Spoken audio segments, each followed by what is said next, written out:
Hope you guys are having a good time. It's Thursday and we are going to train back and biceps. So technically back and biceps कल करना था, but जैसे हमने देखा कल मैंने एक पुश वर्कआउट परफॉर्म किया. So आज it's going to be pull. Basic चीज़ें एकदम जो वार्म अप मैंने कल परफॉर्म किया था वही सेम वार्म अप मैं आज परफॉर्म करूँगा, लेकिन मेरी लोअर बैक को थोड़ा ज़्यादा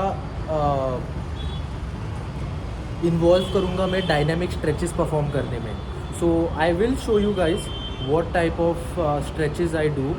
it is not going to be any different. Basically जो मूवमेंट्स मैंने कल करी थी वही होगी, plus there will be some additional movements here and there to release any kind of tension जो हमारे लोअर बैक में होगा.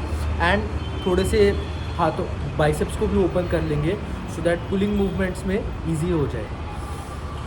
सो या फीलिंग क्वाइट फ्रेश. मुझे बिल्कुल भी सोरनेस नहीं है मेरे आर्म्स में या मेरे लोअर बैक या even in my trap area. बिल्कुल सोरनेस नहीं है. So that is a good sign. We are well rested, well recovered and well hydrated. And मेरा प्री वर्कआउट भी अच्छे से किक इन हो रहा है अभी. So will quickly perform warm up and उसके बाद मिलते हैं वर्किंग सेट्स पे. सो मैं कई बार नोटिस करता हूँ लोग पुलअप्स परफॉर्म करते हैं, which is not wrong. Pullups perform करो. Pullup is a very good exercise for your back development. Now you get a similar type of contraction on the lat pull down, लेकिन when you are pulling something down उससे कहीं गुना ज़्यादा muscle mind connection and muscle eccentric stretch जिसको हम कहते हैं वो आपको पुलअप्स के मशीन पे या पुलअप्स पे जो मिलता है वो आपको लैट पुल पे नहीं मिल सकता है. सो डोंट इग्नोर पुलअप्स, लेकिन द अटेम्प्ट शुड बी कि आप पुलअप्स सही तरीके से परफॉर्म करो.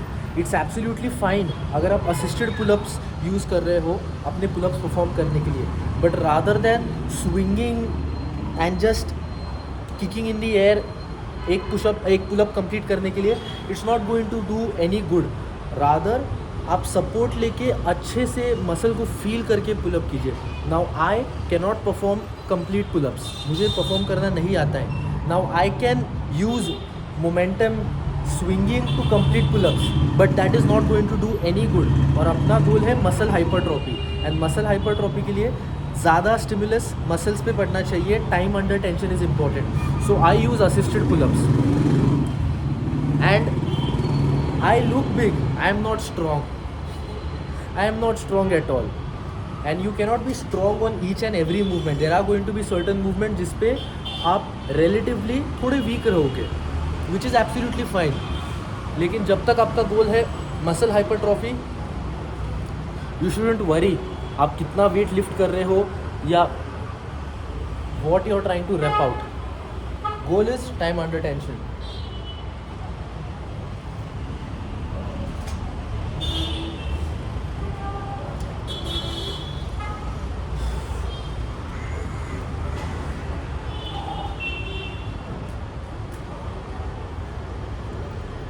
मैं पहले डेडलिफ्ट्स अपने बैक डेज में डेडलिफ्ट्स को इन्वॉल्व करता था बहुत ज़्यादा. Deadlift used to be the very first मतलब जब मैंने लिफ्टिंग चालू किया मैं डेडलिफ्ट्स को सबसे लास्ट परफॉर्म करता था. लेकिन होता ये था because after so many sets of vertical pulling, horizontal pulling, rowing, biceps वगैरह सब परफॉर्म करने के बाद इतना ज़्यादा फटीग हो जाता था कि I can't really perform deadlifts properly, और ना ही मैं हैवी लिफ्ट कर पा रहा हूँ. So what I did was after that मैंने डेडलिफ्ट्स को सबसे पहले करना स्टार्ट किया. Like the very first movement will be deadlifts is what I had an approach of. जिससे हुआ ये I felt strong, my muscles were not fatigue, तो मैं अच्छा खासा लिफ्ट कर पाता था डेडलिफ्ट्स पे. बट उससे होता ये था कि माई एंटायर एनर्जी जितना भी ग्लाइकोजन स्टोर्ड है मेरे बॉडी में सब कुछ यूज़ होता था डेडलिफ्ट्स पे. And then for the rest of the workout, be it lat pull downs और रोइंग और whatever, it was dead movement because muscles are so fatigue, अभी कुछ फील ही नहीं हो रहा है. So I was confuse, deadlifts करूँ नहीं करूँ, कब करूँ. Up until after watching lot of videos, after doing some research, after educating myself, I understood deadlift is a very good movement. आपका posture strong हो जाता है, plus आपकी lower back काफ़ी strong होती है. So deadlift is not at all a bad movement. Don't look at deadlift as a bad movement. लेकिन अगर आप power lifting नहीं करने वाले हो, I don't see a reason why to include deadlifts in your lifting sessions. If your goal is muscle hypertrophy, आपको सिर्फ muscle size बढ़ाना है, तो deadlifts को include करना makes no sense, right? Because उससे आपका muscle build नहीं होने वाला है. Yes, you will be strong. आपका core पे control काफ़ी अच्छा हो जाएगा, लेकिन it is not going to have any significant difference in muscle hypertrophy. Try to understand that. And जब मुझे ये पॉइंट समझा, I stopped performing deadlifts उसके बाद से. That doesn't mean that मैं deadlifts कभी perform करूँगा ही नहीं. No, I love that movement. But not right now, because अभी मेरे priorities change हो चुके हैं. Now my goal is to get maximum muscle growth and definition. जब मैं मेरे ड्रीम फिजिक तो नहीं बोलूँगा, because there is always going to be room for improvement, but जब मैं खुद को मिरर में देखूँगा and I will have a sense of satisfaction कि yes, this is the physique that I admire.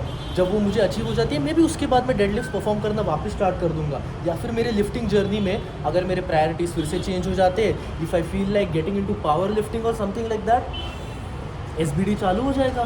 Simple. फिलहाल मुझे ज़रूरत नहीं लगती है उस चीज़ की. It's simple as that. And same goes with, not same but somewhat similar fundamentals on the barbell bench. अगर मुझे पावर लिफ्टिंग नहीं करनी है, I don't have to touch the bars. Like what is the significant reason of touching bars, right? मेरा गोल है muscle hypertrophy, जो मैं dumbbells पे भी अचीव कर सकता हूँ, केबल्स पे भी अचीव कर सकता हूँ. मुझे बार को अलग से टच करने की ज़रूरत नहीं है. तो मैंने अपने लिफ्टिंग जर्नी में बारबेल्स पे ना के बराबर ट्रेन किया है. Specially talking about chest, I have always trained on dumbbells और cables.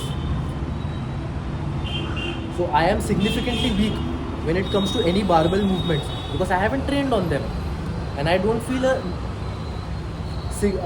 feel any importance right now training on barbells. So ऐसा कुछ नहीं है कि आप बारबेल से ट्रेन करोगे तो ही आपकी बॉडी बनेगी. It's nothing like that. ज़्यादा मैटर करता है training stimulus, time under tension. किसी से भी ट्रेन करो. Okay, so no equipment is the best, no exercise variation is the ultimate. What works for you, keep doing that.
As I was performing lat pull down with V grip, I saw भैया भी वही movement कर रहे थे, and जब वो ये movement perform कर रहे थे मैं देख पाया कि उनकी टेक्निक मेरी टेक्निक से बहुत अलग दिख रही है. तो आई आस्क्ड हिम कि how exactly it is suppose to be done, and that's what he was explaining me. एंड वो टेक्निक और वो इन्फॉर्मेशन सुनने के बाद जब मैंने उसको अप्लाई किया, आई कुड सर्टनली सी कि my form was looking a little different, and even the muscle mind connection, और ऐसे लग रहा था कि I could just feel my muscle way better.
just came in to check the pump and gains. I'll get back and do cardio, but उसके पहले थोड़े poses.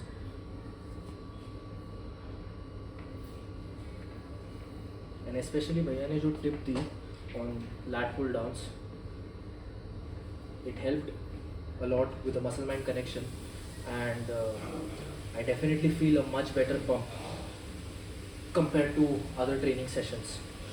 So let's just see how our back is looking. Arms are definitely looking good. I am not disappointed with the arm pump. I wanted to know how the back is looking. So let's see. Now as I was posing, while I was flexing my muscles, I could feel a lot more blood flow in my back area compared to other training sessions. However, when I was trying to pose, as I am not the best at it, I was not able to open up properly my left lat when I was performing the lat spread. However, I am somewhat happy with the results that I have managed to achieve so far, and journey है, चलती रहेगा, देखते हैं कितने दूर तक जा सकते हैं.